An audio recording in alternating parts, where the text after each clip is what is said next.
ପେରିୟାରଙ୍କ ମତରେ ଧର୍ମ କ'ଣ?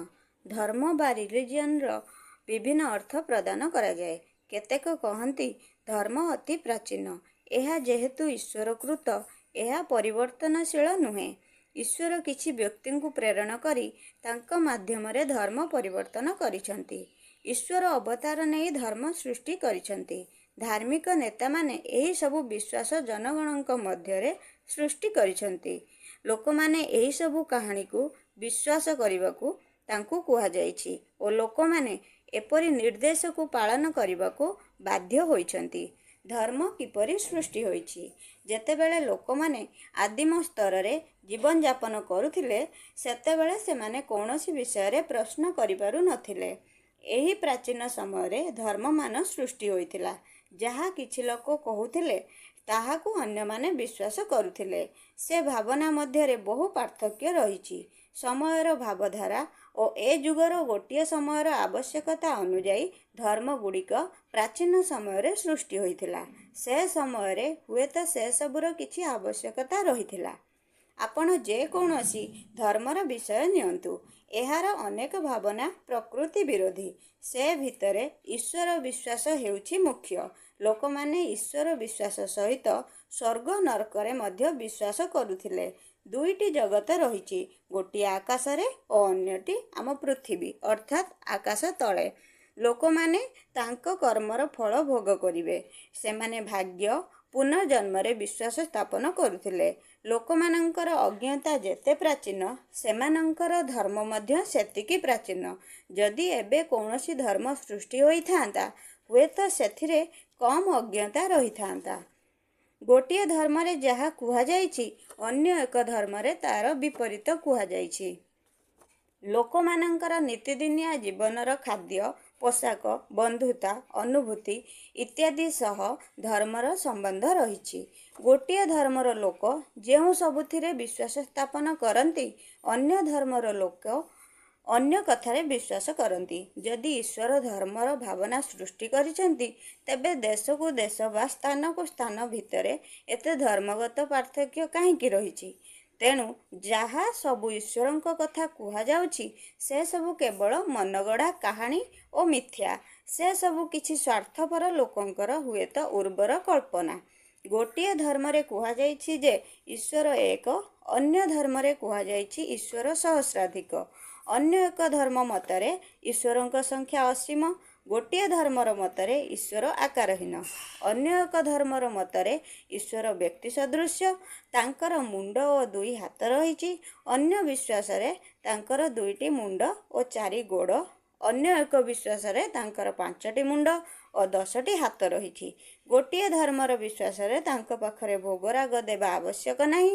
ଅନ୍ୟ ବିଶ୍ୱାସରେ ତାଙ୍କ ପାଖରେ ଦିନରେ ଅନେକ ବାର ଭୋଗ କରିବା ଦରକାର। ଗୋଟିଏ ବିଶ୍ୱାସରେ ଦେବତାଙ୍କର ପତ୍ନୀ ବା ସନ୍ତାନ ନାହାନ୍ତି। ଅନ୍ୟ ବିଶ୍ୱାସରେ ତାଙ୍କର ଜଣେ, 2 ଜଣ ଓ ଏପରିକି ବହୁ ପତ୍ନୀ ଓ ସନ୍ତାନ ରହିଛନ୍ତି। ଗୋଟିଏ ଧାର୍ମିକ ବିଶ୍ୱାସରେ ଶୃଙ୍ଖଳା ଦେବତାଙ୍କର ଏକାନ୍ତ କାମ୍ୟ।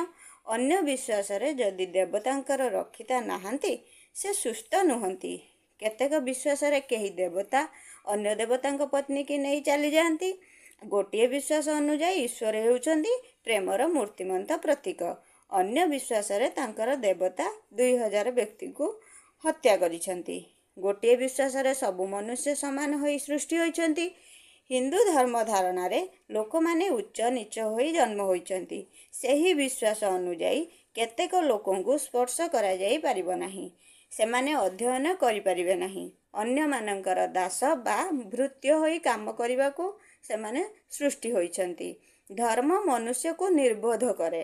ଧର୍ମମାନଙ୍କର ଉତ୍ପତ୍ତି ଯୋଗୁଁ ଲୋକମାନଙ୍କର ସହନଶୀଳତା ନଷ୍ଟ ହୋଇଛି। ଧର୍ମ ଦ୍ୱାରା ଲୋକଙ୍କର କିଛି ମଙ୍ଗଳ ହୋଇଛି କି? ଏହାଦ୍ୱାରା ଲୋକମାନଙ୍କ ମଧ୍ୟରେ ଶୃଙ୍ଖଳା ପ୍ରତିଷ୍ଠିତ ହୋଇଛି କି? ବରଂ ଧର୍ମ ଯୋଗୁଁ କିଛି ଲୋକ ଅନ୍ୟମାନଙ୍କ ଉପରେ ପ୍ରଭୁତ୍ୱ ବିସ୍ତାର କରିଛନ୍ତି।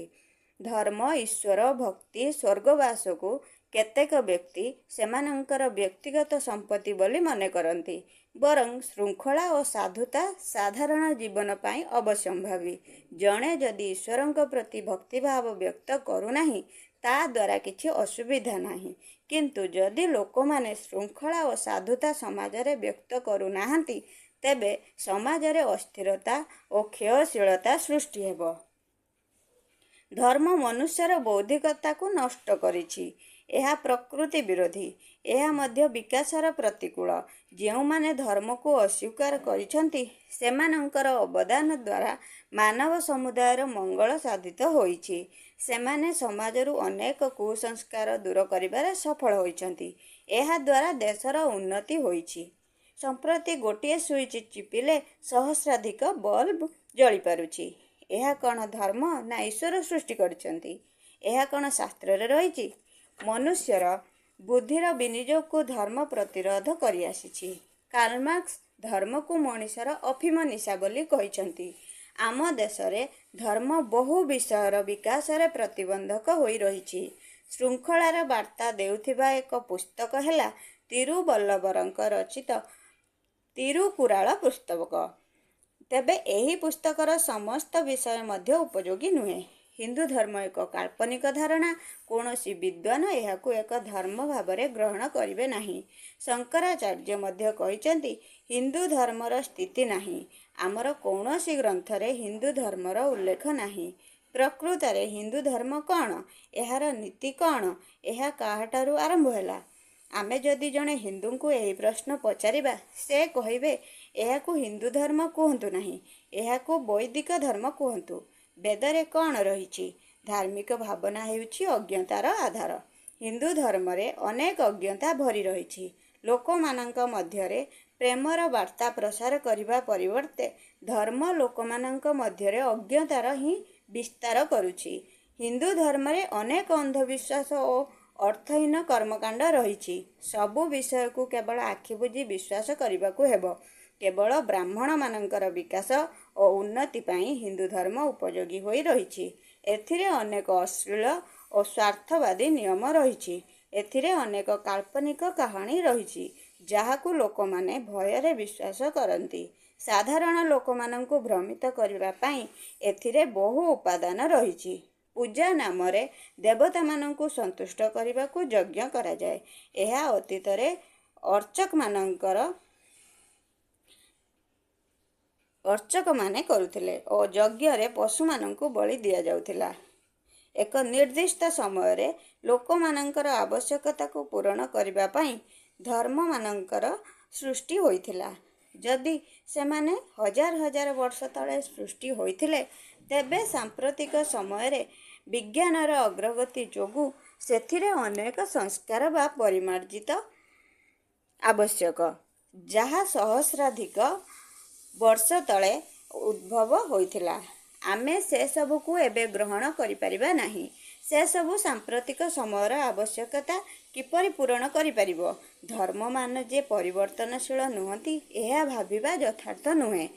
ଯେଉଁମାନେ ଆତ୍ମସମ୍ମାନରେ ବିଶ୍ୱାସ ରଖନ୍ତି, ସେମାନେ ଧର୍ମକୁ ପ୍ରତ୍ୟାଖ୍ୟାନ କରିବାରେ କୁଣ୍ଠାବୋଧ କରିବେ ନାହିଁ।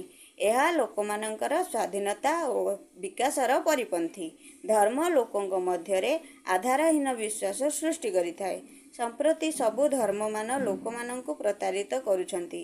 ଧର୍ମ ମାଧ୍ୟମରେ ପୂଜାପାଠ କରୁଥିବା ପୂଜକ ଗୋଷ୍ଠୀ ଓ ଧନୀ ଲୋକମାନେ ଉପକୃତ ହେଉଛନ୍ତି। ଏହାଦ୍ୱାରା ସାଧାରଣ ଲୋକଙ୍କର କିଛି ଉପକାର ସାଧିତ ହେଉନାହିଁ।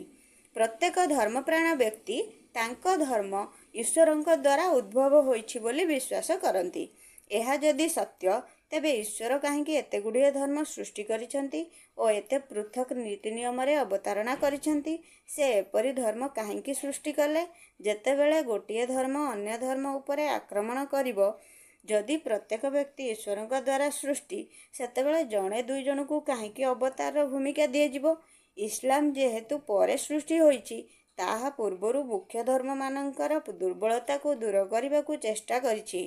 ଯେଉଁ ଧର୍ମ ହେଉନା କାହିଁକି, ଯଦି ଏହା ସର୍ବସାଧାରଣଙ୍କର ବିକାଶ ପାଇଁ କାର୍ଯ୍ୟ କରୁଛି, ତେବେ ମୁଁ ଏହାକୁ ସମର୍ଥନ କରିବି।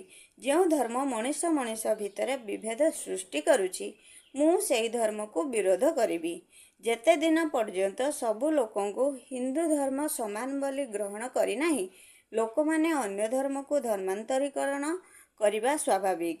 ପୃଥିବୀରେ ଯେତେ ମନ୍ଦ ସ୍ଥିତି ରହିଛି, ସେଥିପାଇଁ ଧର୍ମଗୁଡ଼ିକ ମୁଖ୍ୟତଃ ଦାୟୀ। ସବୁ ଧର୍ମଙ୍କର ମତ ହେଉଛି ସଂସାରରେ ସବୁକିଛି ଈଶ୍ୱରଙ୍କ ଦ୍ୱାରା ଅନୁଷ୍ଠିତ ହେଉଛି, କିନ୍ତୁ ଧର୍ମ ହେଉଛି ଲୋକଙ୍କ ମଧ୍ୟରେ ବୈଷମ୍ୟର ମୂଳ କାରଣ। ପେରିୟାରଙ୍କ ମତରେ ଜାତିଗତ ଶୋଷଣ ବା ଅତ୍ୟାଚାର, ଉଚ୍ଚ ନୀଚ ଭେଦଭାବ, ଅସ୍ପୃଶ୍ୟତା ହିନ୍ଦୁ ଧର୍ମରେ ବ୍ୟାପକ ହୋଇ ରହିଛି। ଏପରି ବୈଷମ୍ୟ ଅନ୍ୟ ଧର୍ମମାନଙ୍କରେ ନାହିଁ।